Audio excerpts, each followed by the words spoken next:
The island nation of Taiwan is an extraordinary combination of ancient Chinese culture and the most modern aspects of Western society. Its 23 million inhabitants live with 2 calendars. Business runs on the standard Gregorian calendar used in all Western nations. But family life is based on the lunar calendar, which has controlled Asia for thousands of years.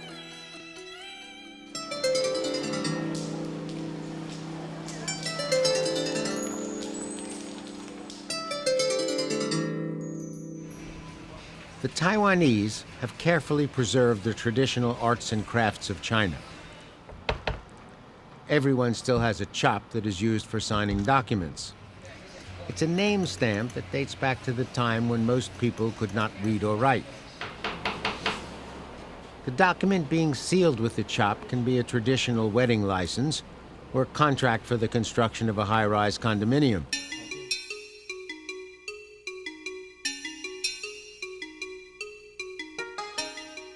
There are mountains where tea is cultivated with the same ancient techniques that have been used for thousands of years. And there are modern facilities that have made Taiwan a world leader in the manufacture of computer chips, chemicals, and high-tech components. Taiwan is the world's leading producer and exporter of laptop computers. But Taiwan also exports talent, and a major beneficiary of that trade has been the United States. I wanted to visit Taiwan based on the advice of people who really knew it. People like Dr. Henry Lee, the world's leading forensic investigator, the real CSI. I started my career in Taiwan. I graduated from Taiwan Central Police University, then became a police captain. In my career, I assist law enforcement around the world to investigate approximately 7,000 to 8,000 major cases. Assume everything equal. A lot of people think those high-profile cases, the most interesting. O.J. Simpson, John Kennedy assassination, John Benet Ramsey, Lacey Peterson, Elizabeth Marr, to recent case, Phil Spector.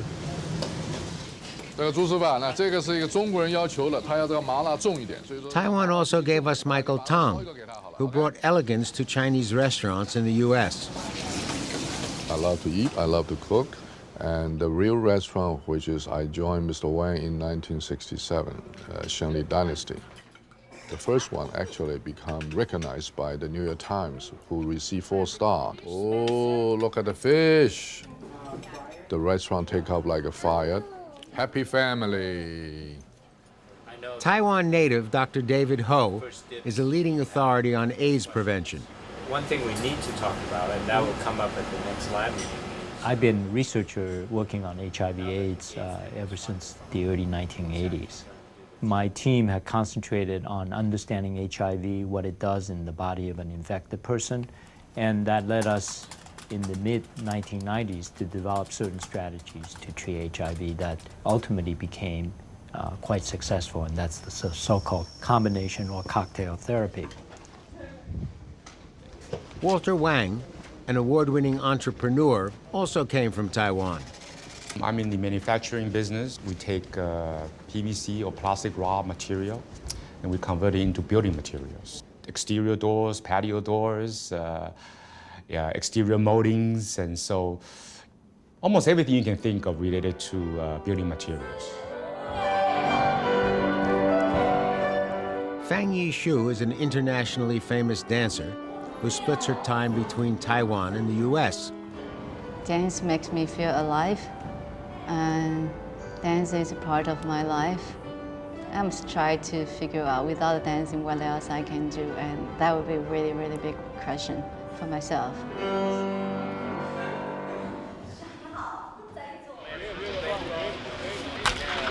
And Chien-Ming Wang, star pitcher for the New York Yankees, who currently calls New York home. I'm pleased and honored to be one of the players in America's best professional baseball team. I wondered what it would be like to visit Taiwan with advice from those who knew it best. And so I asked, and I came.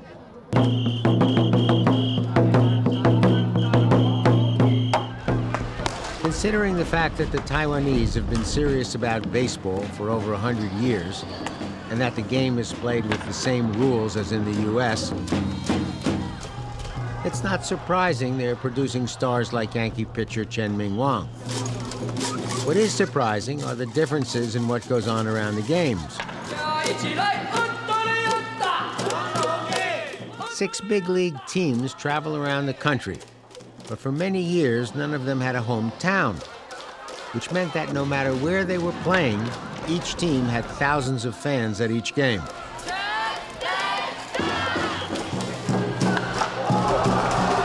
The Taiwanese may have accepted the idea of a 4-base diamond, 9 innings to a game, and a maximum of 3 strikes or 4 balls for each at-bat.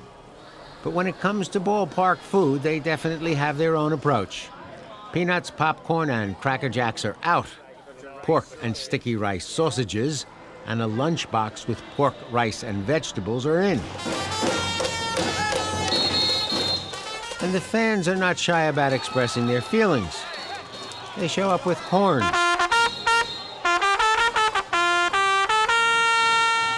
whistles, and drums, and anything else which will help them convey their opinions. And they have opinions about every play. These massive responses are organized and coordinated by independent, self-appointed cheerleaders.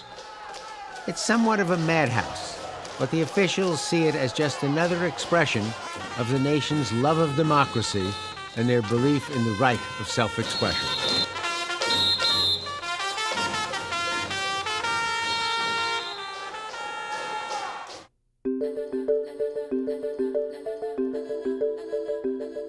Right now I'm in front of Taipei 101, the tallest building in the world. But since some people have always believed that size mattered, I'm sure that someone somewhere is trying to build a taller building. But the height of this building is not what really interests me. I find the building interesting because it is a perfect example of Taiwan's constant effort to incorporate ancient Chinese principles into modern technology.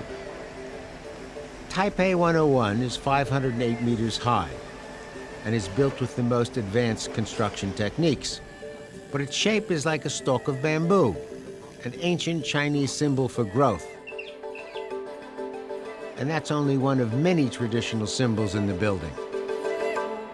You see lots of Chinese character, for example, the cloud, and also the dragon head in the corners of the building, and also what we call Louis in the ancient coins.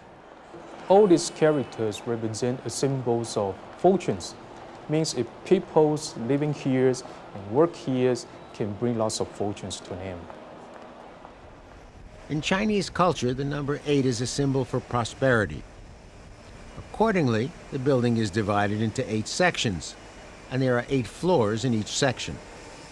And each big unit contains 8 small units. So in Chinese, it's called fa fa, means bring lots of fortunes. So again, it means that people working in these buildings can earn lots of money.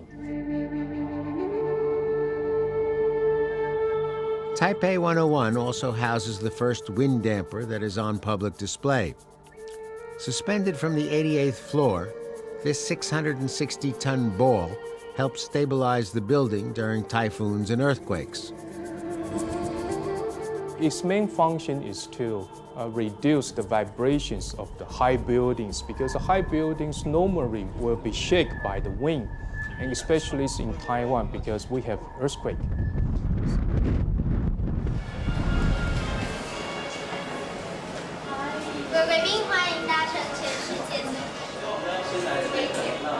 The elevators are the fastest in the world, traveling at over 1,000 meters per minute. But their location in the building was approved by a feng shui master practicing the 5,000-year-old art that tells him if the construction plan is in keeping with the mythological forces of the planet. Too much feng and not enough shui and you're in deep trouble. In 39 seconds, these elevators take visitors to the 89th floor, where they can look over the city while waiting for their stomachs to catch up. But if you belong to the terra firma school, which believes that the more firmer, the less terra, fear not, because those who stay below will be offered shopping. The Taipei 101 Tower rests on a vast support of international shops. Electronic stores, a high-end supermarket, the largest English-language bookstore in Taiwan, and dozens of different restaurants, bars, and cafes.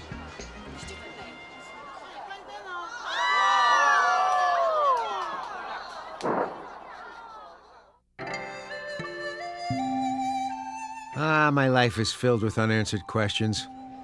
Like George Carlin, I wonder why there's an expiration date on sour cream. Why do they call it chili if it's hot? And if money doesn't grow on trees, why do banks have branches? And one that has stymied me for decades, the secret of the Taiwanese soup dumpling. This is the Din Tai Fung dumpling shop, and it is the world epicenter for dumplings. Each day, thousands of dumpling lovers line up to get in. And the line is particularly long on Sundays, because that is the day when they make their inscrutable soup dumplings. What's so special about this dumpling is that it's small, bite-sized dumpling. When you bite into it, all the juices flows out. How do you get soup broth into a dumpling without breaking the dough that's holding everything together? Or even more mystifying, what's the secret of keeping the dough from getting soggy? The master dumpling maker believes there is no secret. And to prove his point, he is allowing me to videotape him making the dumplings and to watch the replay in slow motion.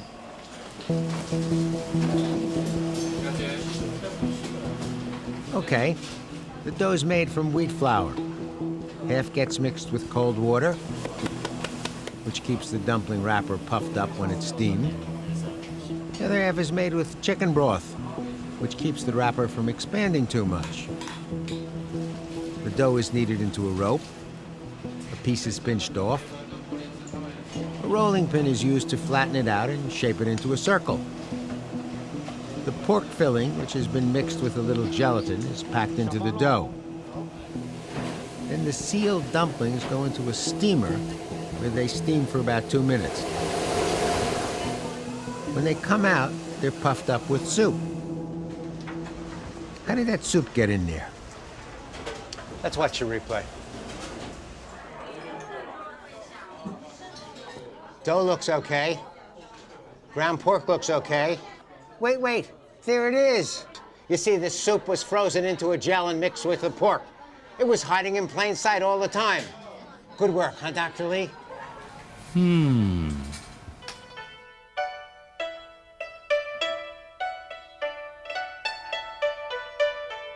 Most of our celebrations have their origins in something that is happening in nature. It may be happening on Earth, like the beginning of the season for planting. Or it may be happening in the heavens, like the night of the biggest moon. In Chinese communities all over the world, the most important celebration of the year takes place on the first day of the first lunar month. It's Chinese New Year, and it usually falls around the beginning of February. But unlike the New Year celebration in the West, which lasts for 24 hours, the Chinese New Year celebration lasts for 2 weeks. It ends with the ritual of the Lantern Festival, which has been part of Chinese New Year for over 2,000 years.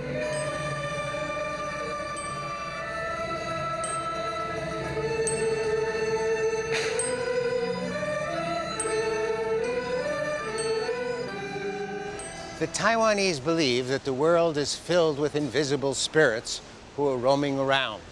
They also believe that the first full moon of the year casts a magical light that will allow you to see these spirits.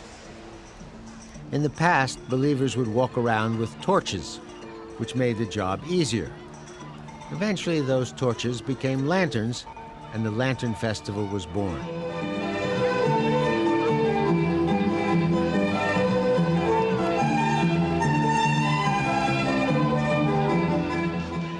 Over the years, the Lantern Festival turned into a special event for children, probably because the date of the first full moon of each year often occurs when children are going back to school after their New Year's break. Parents build elaborate lanterns for their children to take to school, and teachers help the children light them. The bright light rising to the heavens expresses a symbolic wish that the children turn out to be bright students and rise to the top of their class. On these special evenings, the streets of Taiwan are filled with thousands of people marching along with their lanterns. Fireworks are often set off to attract the attention of the gods. There's even a traditional food for the Lantern Festival. It's a round, sticky rice cake. The round shape of the cake is symbolic of the moon and of the unity of the family. And some people believe that if you eat this cake at the right moment in the New Year festivities, it will prevent you from aging during the next year. Now, I've been doing that for 10 years, and as you can clearly see, my timing's seriously off.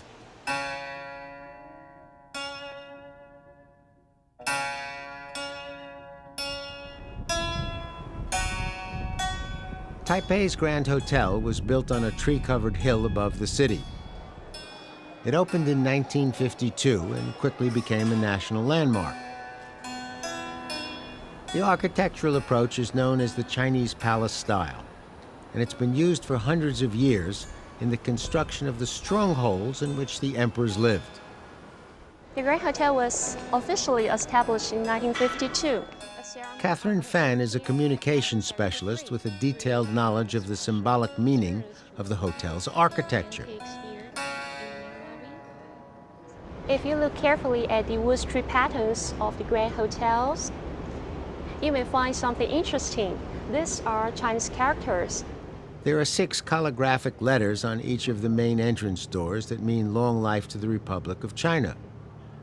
The dragon and the phoenix are symbols for happiness, good fortune, and prosperity. They are considered to be the royalty of the animal kingdom, and you will find their images on the hotel's staircases, walls, and ceilings. The general numbers should be 200,000 dragons. So 200,000 dragons are in the building. Yes. So the Grand Hotel... So be careful where you walk. Yes. The ceilings are also covered with 5-petal plum flowers, which is the national flower of the Republic of China on Taiwan. The flower in the center of the entrance area has 5 dragons holding onto a dragon ball, surrounded by an additional 23 dragons and 16 phoenixes. Elaborate, but essential for good fortune and prosperity. While Taiwan was under Japanese occupation, this area was part of a Japanese shrine. A series of bombings destroyed most of the shrine, but this dragon remained, clearly a sign of its mystic powers. So in 1987, the hotel had it gilded and set back in place. I was told this dragon is almost 100 years. 100 years? Yes. Doesn't look a day over 90. Yeah.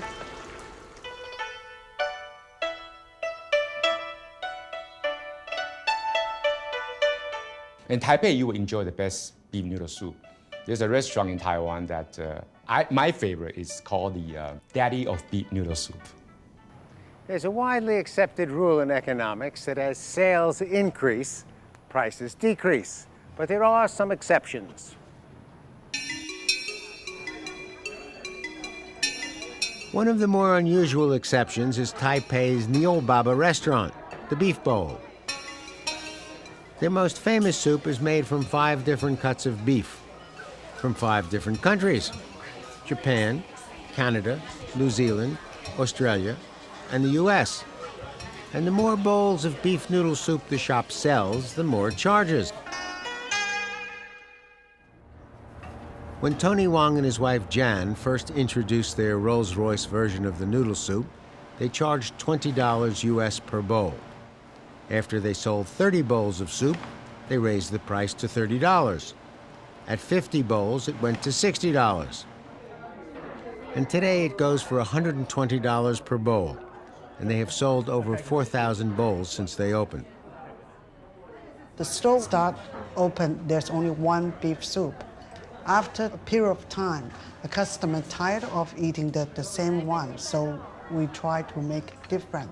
That's why it comes to 23 different kind of noodle soup. Yes, this one is the first one, and this one is the last one. Before preparing the meal, Tony visits your table to find out your taste preferences. Once you finish the meal, he takes detailed notes about your likes and dislikes and holds them for future reference. So just in case you win the national lottery or marry into great wealth and come back here to celebrate, Tony will be ready to cook for you.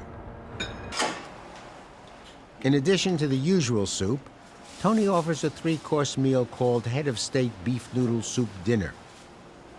The first course is slowly simmered beef broth. The second course is 5 kinds of beef in a soup. The third course is soy braised beef over noodles. There's no set price for the meal. When you finish eating, you pay whatever you think it's worth. Tony says that on average, people are paying about $250 US per meal. You can try once or twice in your life, then it's worth. But not every day, okay?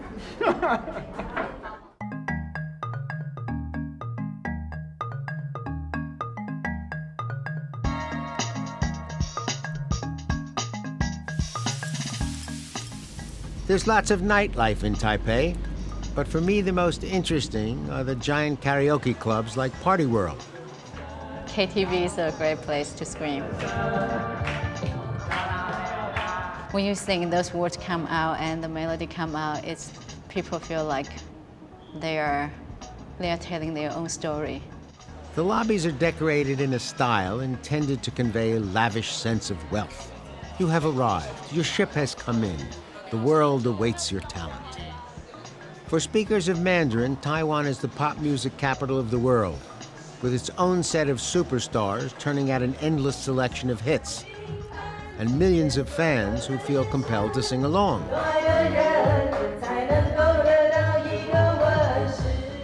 Karaoke in Taiwan is called KTV, and it's somewhat like a karaoke bar on steroids. As you get off the elevator, you are welcomed by the staff and taken on a tour of the buffet. And the food's pretty good. The building consists of 10 stories of private karaoke rooms. Some are huge and can hold over 2,000 people. The smallest are designed for no more than a dozen, and they have just about every size in between. You book your space, assemble at the appointed hour, and sing your heart out. The place is open 24 hours a day, and there is always a party going on.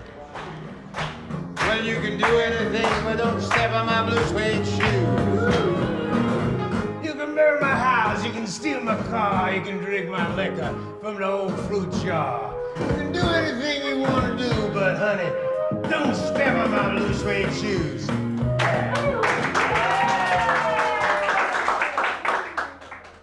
Thank you. Thank you very much.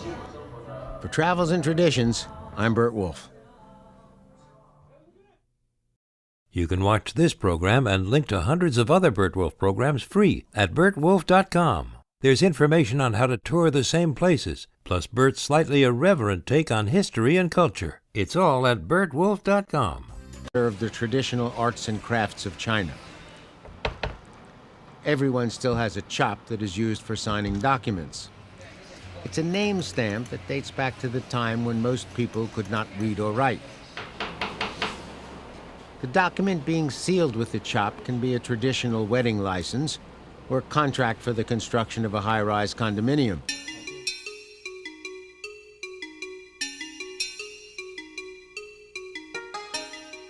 There are mountains where tea is cultivated.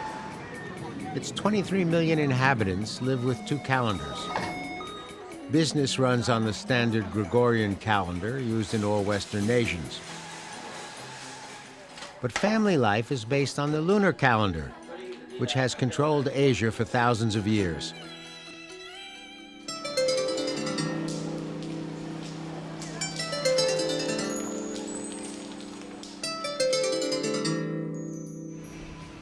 The Taiwanese have carefully preserved really knew it.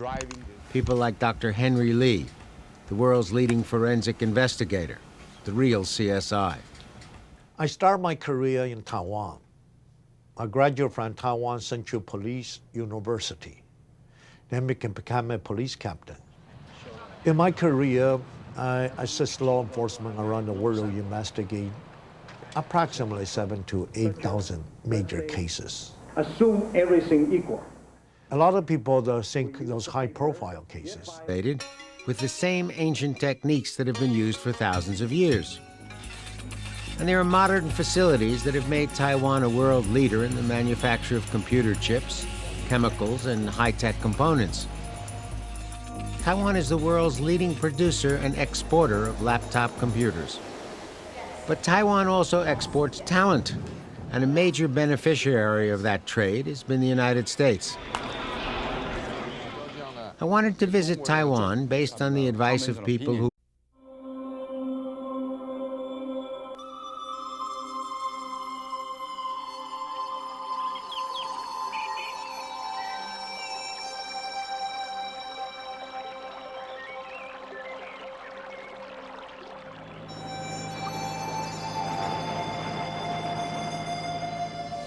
The island nation of Taiwan is an extraordinary combination of ancient Chinese culture and the most modern aspects of Western society.